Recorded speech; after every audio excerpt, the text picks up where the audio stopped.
నమస్తే అందరికీ. Welcome to భాగ్య వంటిల్లు. ఈరోజు ఒక మంచి స్పైసీ వెజిటబుల్ దమ్ బిర్యానీతో మీ ముందుకు వచ్చేసానండి. ఇది చాలా ఈజీ ఉంటుందండి.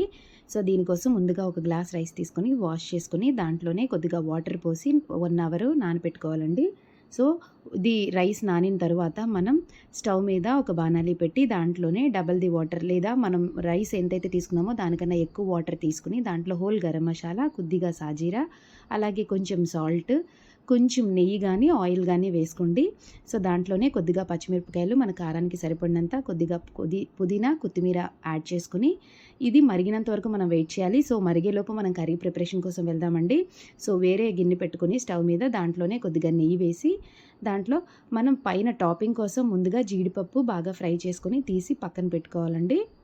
సో, అదే నెయ్యిలో నేను ఆనియన్స్ కూడా నిలువుగా కట్ చేసి వేసుకున్నానండి. ఎక్కువ ఆయిల్ వేసి ఫ్రై చేస్తుంటారు కదా! అలా అక్కర్లేదండి. ఇలా కూడా వేయొచ్చు. బట్ ఇలా ఫ్రై అవుతున్నప్పుడు సాల్ట్ వేసి ఫ్రై చేసుకోండి. ఇది ఫ్రై అయ్యేలోపు మనకి చూసారా బిర్యానీ కోసం వాటర్ మరిగిపోయింది కాబట్టి దాంట్లో రైస్ కూడా నేను యాడ్ చేశాను. సో, ఆనియన్ కూడా ఫ్రై అయిపోయింది. తీసి పక్కన పెట్టుకొని అదే బాణలిలో మరికొంచెం నూనె సారీ నెయ్యి యాడ్ చేసుకొని ఆనియన్, పచ్చిమిరపకాయ అలాగే హోల్ గరం మసాలా వేసి కొద్దిగా ఫ్రై చేసుకొని మనం కావాల్సినన్ని వెజిటబుల్స్ అంటే ఇక్కడ నేను క్యారెట్, బంగాళదుంప, స్వీట్ కార్న్, గ్రీన్ పీస్ తీసుకున్నాను.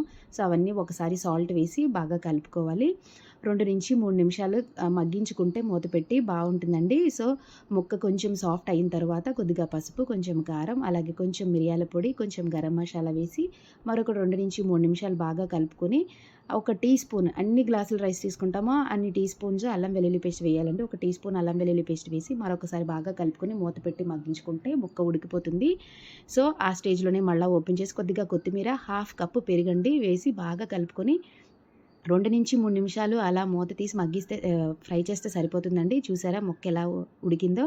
సో, ఆ స్టేజ్‌లోనే మనకి రైస్ కూడా కుక్ అయిపోయిందండి. 90% కుక్ అయిన రైస్ తీసి దీని కర్రీ మీద మనం యాడ్ చేసుకొని దానిపైన టాపింగ్‌లో మనం ముందుగా ఫ్రై చేసి ఉంచుకున్న జీడిపప్పు, ఆనియన్, కొంచెం కొత్తిమీర, పుదీనా అలాగే కొంచెం గరం మసాలా మనం ఆల్రెడీ కుక్ చేసుకున్నాం కదండీ రైస్. అదే వాటర్‌లో కొద్దిగా నెయ్యి వేసి చుట్టూ మనం యాడ్ చేసుకొని మూత పెట్టి ఏదైనా ఒక మంచి బరువు పెట్టుకొని లేదా హాట్ వాటర్ గాని పెట్టుకొని ఒక 10 మినిట్స్‌లో ఆపేసి ఇంకొక 10 మినిట్స్ రెస్ట్ ఇచ్చి ఓపెన్ చేసి చూస్తే చూసారా పొడి పొడిలాడుతూ బిర్యానీ ఎంత బా వచ్చిందో.